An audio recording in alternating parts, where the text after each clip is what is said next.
Hello दोस्तों, आप सभी का स्वागत है आपके अपने YouTube चैनल पर। दोस्तों, आज हम पढ़ने वाले हैं एमपी जी के महत्वपूर्ण प्रश्न जो कि किसी भी एमपी सरकार की वैकेंसी में पूछे जाएंगे। तो चलिए शुरू करते हैं। लेकिन यदि आपने अभी तक मेरे चैनल को सब्सक्राइब नहीं किया है तो आप मेरे चैनल को सब्सक्राइब कर लीजिए और बेल आइकन के बटन भी जरूर दबा लीजिए ताकि ऐसे इंपॉर्टेंट एजुकेशनल वीडियो के नोटिफिकेशन आप तक आसानी से पहुँचते रहें।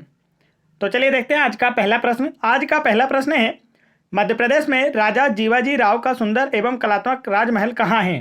पूछा गया आपसे, मध्य प्रदेश में राजा जीवाजी राव का सुंदर एवं कलात्मक राजमहल कहाँ है? तो इसका राइट आंसर है ग्वालियर में। चलिए आगे बढ़ते हैं दोस्तों अगले प्रश्न की ओर। अगला प्रश्न है हमारा, मध्यकाल का महत्वपूर्ण राजनीतिक और व्यापारिक केंद्र था। पूछा गया आपसे, मध्यकाल का महत्वपूर्ण राजनीतिक और व्यापारिक केंद्र कहाँ था? तो इसका राइट आंसर है बुरहानपुर। मध्यकाल का महत्वपूर्ण राजनीतिक और व्यापारिक केंद्र था। बुरहानपुर किले को दक्षिण का प्रवेश द्वार भी कहा जाता है। आगे बढ़ते हैं अगले प्रश्न की ओर। अगला प्रश्न है हमारा प्रश्न क्रमांक 3, मध्य प्रदेश के किस शिलालेख में शिव मंदिर निर्माण का उल्लेख मिलता है? पूछा गया आपसे, मध्य प्रदेश के किस शिलालेख में शिव मंदिर निर्माण का उल्लेख मिलता है? तो इसका राइट आंसर है इंद्रगढ़ शिलालेख में। आगे प्रश्न क्रमांक 4, कौन सा नगर ताम्रपाषाण युगीन मालवा संस्कृति का प्रमुख केंद्र था? पूछा गया आपसे, कौन सा नगर ताम्रपाषाण युगीन मालवा संस्कृति का प्रमुख केंद्र था? तो राइट आंसर है नबदा तोड़ली इंदौर। चलिए आगे चलते हैं अगले प्रश्न की ओर। अगला प्रश्न हमारा प्रश्न क्रमांक 5, मध्य प्रदेश में चंदेल शासकों का प्रमुख नगर था। पूछा गया आपसे, मध्य प्रदेश में चंदेल शासकों का प्रमुख नगर था। तो इसका राइट आंसर है अजय नगर। चंदेल शासकों ने खजुराहो मंदिर का निर्माण कराया था। चंदेलों ने खजुराहो में 85 मंदिरों का निर्माण करवाया था, जिनमें से वर्तमान में 22 अस्तित्व में है। तो यह भी आपको याद रखना है, इनकी संख्या भी। आगे चलते हैं अगले प्रश्न की ओर। अगला प्रश्न हमारा, किस प्रकार के वन मध्य प्रदेश में पाए जाते हैं? पूछा गया आपसे, मध्य प्रदेश में किस प्रकार के वन पाए जाते हैं? तो इसका राइट आंसर है उष्णकटिबंधीय वन। मध्य प्रदेश में उष्णकटिबंधीय वन पाए जाते हैं और मध्य प्रदेश में सर्वाधिक वृक्ष सागौन के पाए जाते हैं। चलिए आगे चलते हैं अगले प्रश्न की ओर। अगला प्रश्न हमारा प्रश्न क्रमांक 7, मध्य प्रदेश के किस पर्वत श्रेणी में ताप्ती नदी का उद्गम स्थल है? पूछा गया आपसे, मध्य प्रदेश के किस पर्वत श्रेणी में ताप्ती नदी का उद्गम स्थल है? तो इसका राइट आंसर है सतपुड़ा पर्वत श्रेणी में। ताप्ती नदी का उद्गम बैतूल जिले के मुल्ताई से हुआ है और यह सतपुड़ा पर्वत श्रेणी से हुआ है। चलिए आगे चलते हैं अगले प्रश्न की ओर। अगला प्रश्न है हमारा प्रश्न क्रमांक 8, मध्य प्रदेश में पंचायती राज अधिनियम कब लागू किया गया था? पूछा गया आपसे, मध्य प्रदेश में पंचायती राज अधिनियम कब लागू किया गया था? तो इसका जो राइट आंसर है वह है 25 जनवरी 1994 से मध्य प्रदेश में पंचायती राज अधिनियम लागू किया गया था और भारतीय संविधान की 11वीं अनुसूची में पंचायती राज का वर्णन किया गया है।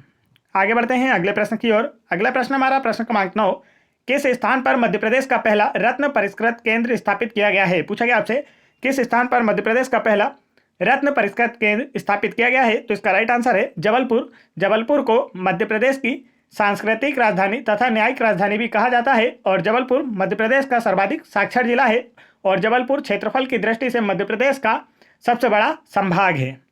चलिए आगे चलते हैं अगले प्रश्न की ओर।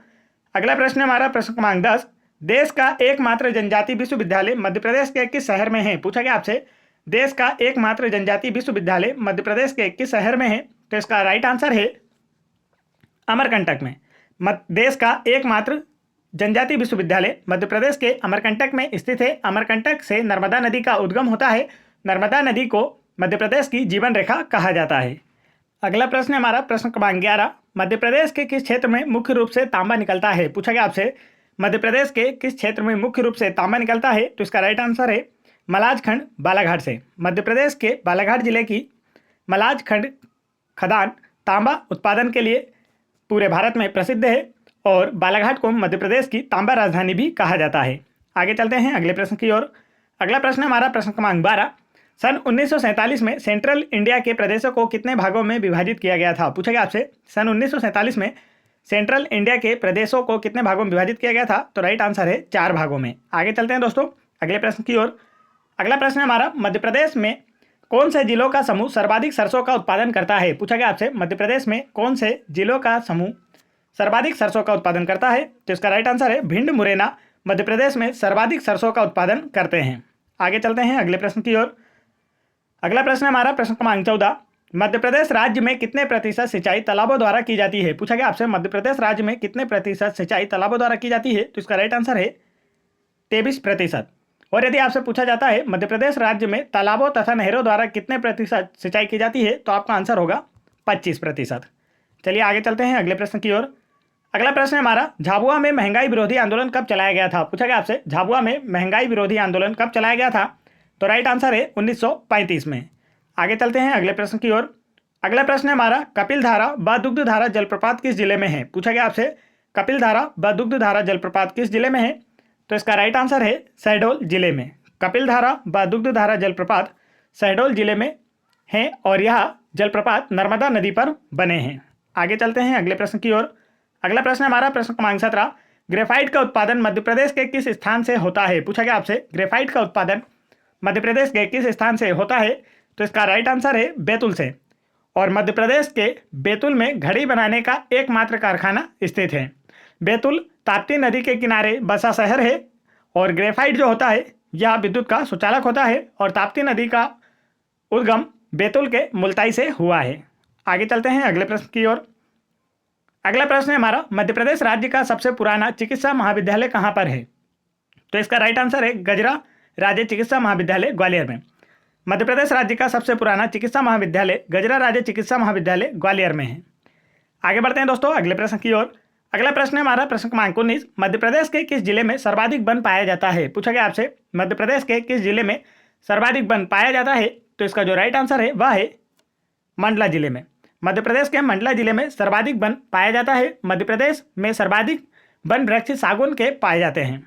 आगे बढ़ते हैं अगले प्रश्न की ओर।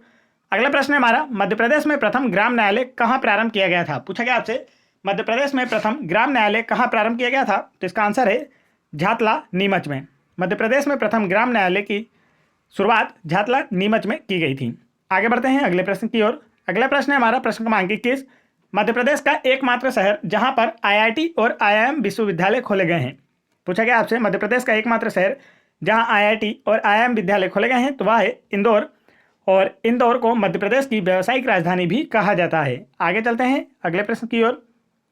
अगला प्रश्न है हमारा प्रश्न क्रमांक 22, मध्य भारत पर हुणों ने किस शताब्दी में आक्रमण किया था? पूछा गया आपसे मध्य भारत पर हुणों ने किस शताब्दी में आक्रमण किया था?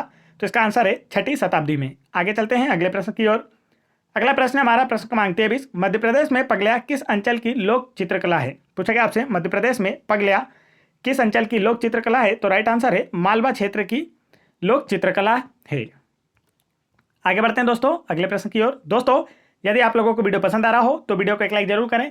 और यदि आप लोगों को MP police exam 2016, 2017, MP police sub inspector exam 2016, 2017, SSC GD constable exam 2019, MP police 2021 की तैयारी के लिए मॉडल सेट पेपर, इन सभी वीडियोस को आपको देखना है तो आप मेरे चैनल की प्लेलिस्ट में जाके वहां से देख सकते हैं। और आप इन सभी वीडियोस की पीडीएफ फाइल मेरा टेलीग्राम चैनल ज्वाइन करके वहां से फ्री में डाउनलोड कर सकते हैं, जिसकी लिंक मैंने वीडियो के डिस्क्रिप्शन में दे रखी है। तो चलिए आगे बढ़ते हैं। अगला प्रश्न हमारा, मध्य प्रदेश उत्सव कहाँ आयोजित होता है? पूछा गया आपसे मध्य प्रदेश उत्सव कहाँ आयोजित होता है? तो इसका राइट आंसर है दिल्ली में। प्रत्येक वर्ष दिल्ली में मध्य प्रदेश उत्सव आयोजित किया जाता है। आगे चलते हैं अगले प्रश्न की ओर। अगला प्रश्न है हमारा, मध्य प्रदेश के सांची में किस समुदाय का प्रसिद्ध पर्यटन स्थल है? पूछा गया आपसे मध्य प्रदेश के सांची में किस समुदाय का प्रसिद्ध पर्यटन स्थल है? तो इसका राइट आंसर है बौद्ध धर्म का। और सांची के स्तूप का निर्माण सम्राट अशोक ने करवाया था।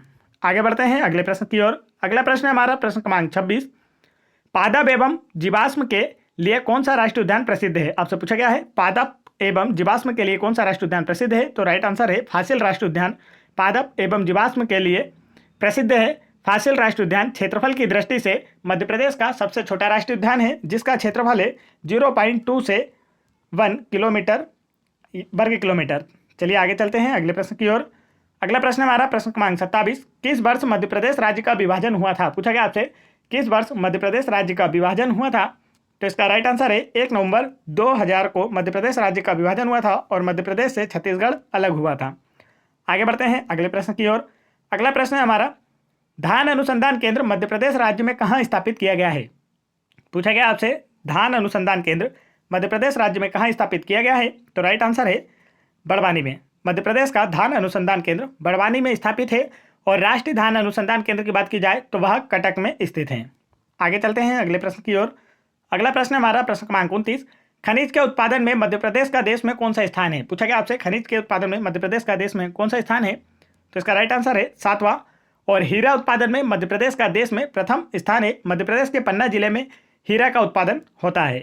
आगे बढ़ते हैं अगले प्रश्न की ओर। अगला प्रश्न हमारा, मध्य प्रदेश के किस जिले में सर्वाधिक गेहूं का उत्पादन होता है? पूछा गया आपसे मध्य प्रदेश के किस जिले में सर्वाधिक गेहूं का उत्पादन होता है? तो इसका राइट आंसर है होशंगाबाद जिले में। मध्य प्रदेश में सर्वाधिक गेहूं का उत्पादन होशंगाबाद जिले में होता है और मध्य प्रदेश का गेहूं अनुसंधान केंद्र पवारखेड़ा होशंगाबाद में स्थित है। होशंगाबाद नर्मदा नदी के किनारे स्थित एक शहर है। चलिए आगे बढ़ते हैं। दोस्तों यहाँ मैंने आप लोगों के लिए क्विज रखा हूँ जिसका आंसर आप लोगों को मुझे कमेंट करके बताना है। आज की क्विज है, मध्य प्रदेश की सबसे कम सीमा रेखा किस राज्य से लगती है? पूछा गया आपसे मध्य प्रदेश की सबसे कम सीमा रेखा किस राज्य से लगती है और इसका राइट आंसर आप लोगों को मुझे कमेंट करके बताना है। तो दोस्तों वीडियो पसंद आया हो तो वीडियो को एक लाइक जरूर करें और मेरे चैनल को भी जरूर सब्सक्राइब कर लें और बेल आइकन के बटन जरूर दबा लें ताकि ऐसे इंपॉर्टेंट एजुकेशनल वीडियो के नोटिफिकेशन आप तक आसानी से पहुंचते रहें। जय हिंद दोस्तों।